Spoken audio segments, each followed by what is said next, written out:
से आप लिए हो, तो आपके साथ एनसीपी के कितने कॉर्पोरेटर हैं? आज कॉन्फ्रेंस रखने का क्या मकसद है?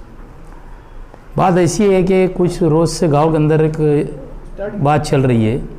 मैं गुज़िश्ता रोज़ बम्बई गया था और मेरी जयंत पाटिल साहब से मुलाकात हुई। इससे पहले भी मैं अजीत दादा पवार से लॉकडाउन के पहले मुलाकात था और तकरीबन कम से कम 15 से 20 मिनट अजीत दादा से मेरी बातचीत हुई थी। पेपर के अंदर एक बात आती है बार बार कि हम लोग एजाज बेग एनसीपी में जा रहा। मैं जो लोग अगर ये बोलते हैं तो मैं उनको एक बात बोल देना चाहता कि मैं एनसीपी के सिंबल पे चुन के आया हुआ कॉरपोरेटर है, जाने का सवाल भी नहीं आया। रहा सवाल मुफ्ती साहब के साथ है हम इसके लिए कि मुफ्ती साहब हमारे लीडर थे एनसीपी के, उन्होंने एनसीपी छोड़ी और वो एमआईएम में बाकायदा चले गए। अब बाकायदा वो चले गए, बाकायदा हम नहीं जा सकते। हमारे ऊपर एक लेबल है, अगर कायदे से हम कोई पार्टी के अंदर चले जाएंगे तो हमारी मेंबरी रद्द हो सकती है। तो हम लोग सब आए, ऑलरेडी एनसीपी के कॉर्पोरेटर हमारा एक गठबंधन है, जनता दल से हमारे गठबंधन किया गया, महागठबंधन नाम से हमारी एक अघाड़ी है। तो हम लोग कायदे से आज सब के सब कॉर्पोरेटर जो है, जो सिंबल पे चुन के आए राष्ट्रवादी के, वो राष्ट्रवादी के ऑलरेडी कॉर्पोरेटर है। महागठबंधन में कितनी पार्टी आपके साथ है? महागठबंधन में राष्ट्रवादी और जनता दल है।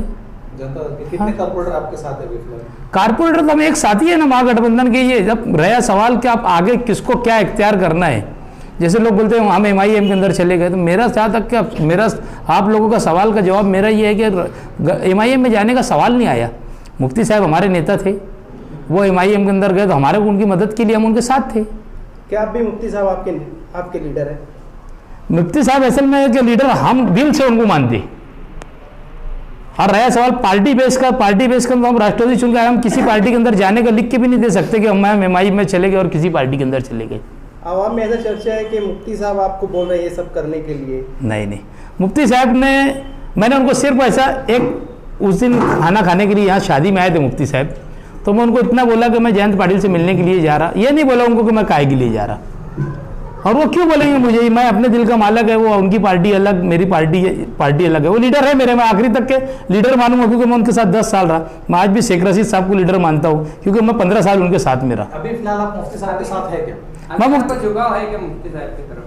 मुफ्ती साहब के साथ में है ना। जैसे आज वो एनसीपी अगर उन्होंने छोड़ दिए तो एक राजकारण को अलग छोड़कर वो उनके साथ तो हमको रहना ही पड़ेगा ना। आज शहर के एमएलए हमने लोगों से वोट दिलाए उनको शहर के अंदर बोल के। आप जो एमआईएम से सहमत नहीं थे क्या? नहीं सहमत थे, असल में उन्होंने मुझसे बुला के पूछे थे कि यार एजाज भाई इलेक्शन लड़ना है, कहाँ से लड़ो? तो मैंने बोला यार अपने तीसरा मास के सिंबल से लड़ो। तो वो थोड़ा सा मुझे जो बातें बोली थी वो सब बोलने की बात नहीं है, तो वो असल में मुतमईन नहीं थे नहीं लड़ने के लिए। उन्होंने बोला यार मेरी ये सारी बातचीत हुई है, तो मतलब तुम जिससे लड़ेंगे तुम्हारे पीछे हम वोट दिलाने की जिम्मेदारी हमारी है। तो हमने मेहनत किए और उनको वोट दिलाए। गठबंधन और आपका जो राष्ट्रवादी कांग्रेस का, इसका भी ताल्लुकात है, ये खत्म हो चुका है? किसका? गठबंधन से आपकी पार्टी का ताल्लुकात, जैसे आप बता रहे हो कि आप राष्ट्रवादी कांग्रेस गठबंधन नहीं है ना, गठबंधन में बंधे हम लोग, राष्ट्रवादी से चुन के यार गठबंधन पे बंधे हुए हम लोग। इसमें कुछ अलग हुआ है? नहीं, ऐसा अलग होने का कोई सवाल भी नहीं आया आज। सर एक सवाल यहाँ खड़ा हो रहा है, जैसे आप मजलिस-ए-इत्तेहादुल मुस्लिमीन के उम्मीदवार मुफ्ती इस्माइल कासमी को असेंबली में उनकी सपोर्ट की, उस वक्त तो भी राष्ट्रवादी का कैंडिडेट था आसिफ शेख रशीद, उनको राष्ट्रवादी की हिमायत हासिल थी, तो उस वक्त तो आपको पार्टी का और ये रूल और ये जो ज़ाब्ते उस वक्त तो क्यों नहीं ख्याल आया? सच बात है आपकी बोलने का मतलब, हमको किसी ने बोला भी नहीं, किसी ने एक लेटर दे के बोला नहीं ना, किसी ने बुला के बोला कि भाई तुमको पार्टी का ये आदेश है, तुमको काम करना है। क्योंकि जो अध्यक्ष थे वही चले गए, पार्टी यहाँ पर कोई नहीं थी ना, जो बेस बॉस थे वही पार्टी छोड़ के चले गए, तो हमको इंट्रैक्शन कौन देगा? फिर हमको अगर इंट्रैक्शन देता कोई तो हम बोल सकते थे ना कि हमको बोले थे यार हमने नहीं करे। हमको अगर उस टाइम बोलते तो हम काम करते थे। बोला जा रहा है इस वक्त जो एजाज बेग साहब ये सब कर रहे हैं तो सदारत के लिए कर रहे हैं। तो सदारत के लिए नहीं भी मिली तो आज पार्टी के गठबंधन के अंदर बंधे हुए हम लोग और कहीं जा भी सकते नहीं। अगला इलेक्शन आप किस पार्टी से लड़ना चाहेंगे? आप अपनी राष्ट्रवादी से लड़ेंगे या फिर एमआईएम में शमूलियत इख्तियार करेंगे? नहीं, शमूलियत इख्तियार करने का कई सवाल भी नहीं आया। टाइम पर फैसला लूँगा। मैं आज राष्ट्रवादी के अंदर कारपोरेटर है, मैं अपनी बात को मनवाने के लिए आला हमान से बात कर रहा हूँ। मैं इस अध्यक्ष पद मांगा हूँ। मेरी पीछे अजीत दादा पवार से भी बात हुई थी और अभी मेरी जयंत पाटिल साहब से भी बात हुई, और ताकि देखेंगे जैसे हालात आएंगे उस तरीके से हालात का मुकाबला करेंगे। राष्ट्रवादी कांग्रेस के जैसा भी मालेगांव में बॉडी नहीं है, सदर नहीं है, तो आपको सियासी एक्टिविटी के लिए डायरेक्शन कौन किस तरह से मिल रही है?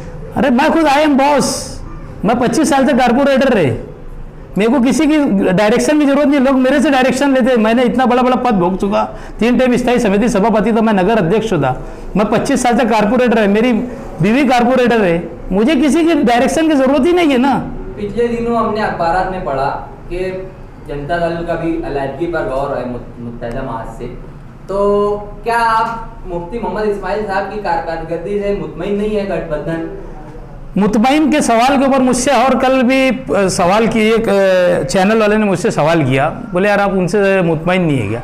मैंने उनसे कहा मुतमईन होने का नहीं होने का आज सवाल नहीं है, उन्होंने काम नहीं करे, नाकाम एमएलए बोले, मैंने उनको बोला ये बात नहीं है। जब तक असेंबली के अंदर बजट पेश नहीं हुआ आज तक उनका पहला बजट आया नहीं, और काम करना नहीं करना, नाकाम साबित होना, जब बजट आएगा और उसके बाद वो कितना काम करते हैं शहर के लिए, उसके बाद अब हम सोचेंगे कि काम नाकाम है कि कामदार है।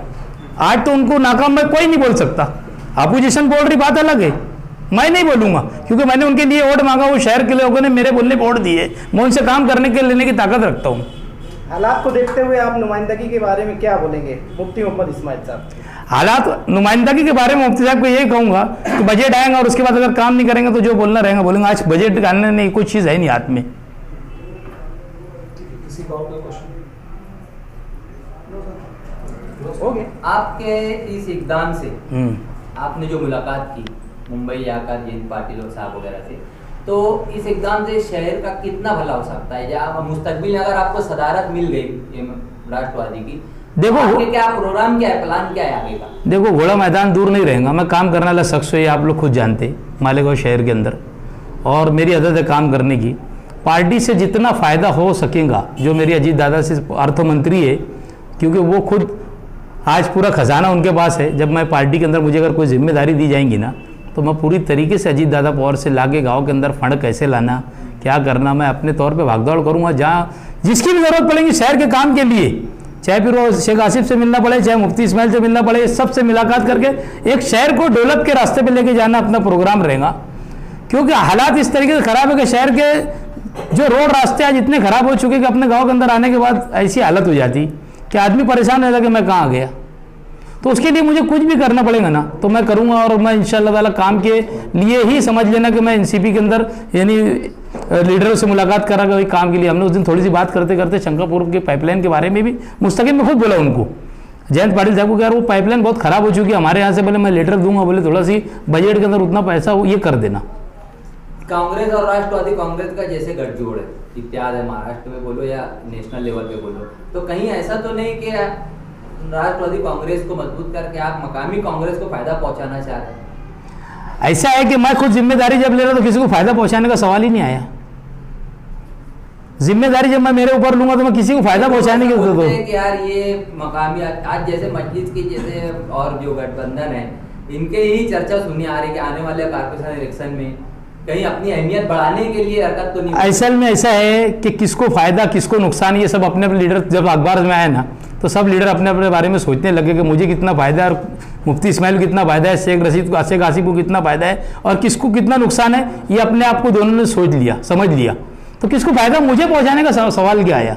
आपसे आखिरी सवाल ये कि मालेगांव शहर में आपकी नज़र में राष्ट्रवादी कांग्रेस के लिए सदर बनने के काबिल कौन है आपकी नज़र में? ये सवाल मैं कैसे बोल सकता कि कौन काबिल है? ये सवाल तो तुमको आवाम से करना चाहिए जिस लोगों ने सदारत के लिए रेस के अंदर है। आप पार्टी के अंदर देख रहे होंगे कौन एक्टिव है, तो उस निस्बत से कौन उसके सदारत के लिए हकदार हो सकता है ज्यादा?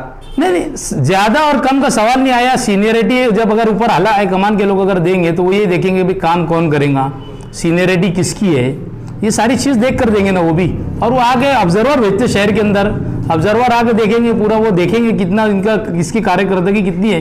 और मेरा तो घोड़ा मैदान पूरे शहर के सामने है, चाहे मालेगांव शहर का लॉकडाउन लगा हो, बीमारी का दौर हो, चाहे मालेगांव शहर के अंदर 2001 के अंदर फसाद हुआ हो, मैंने काम किया, जो मेरी जिम्मेदारी थी उससे बढ़ के मैंने काम किया।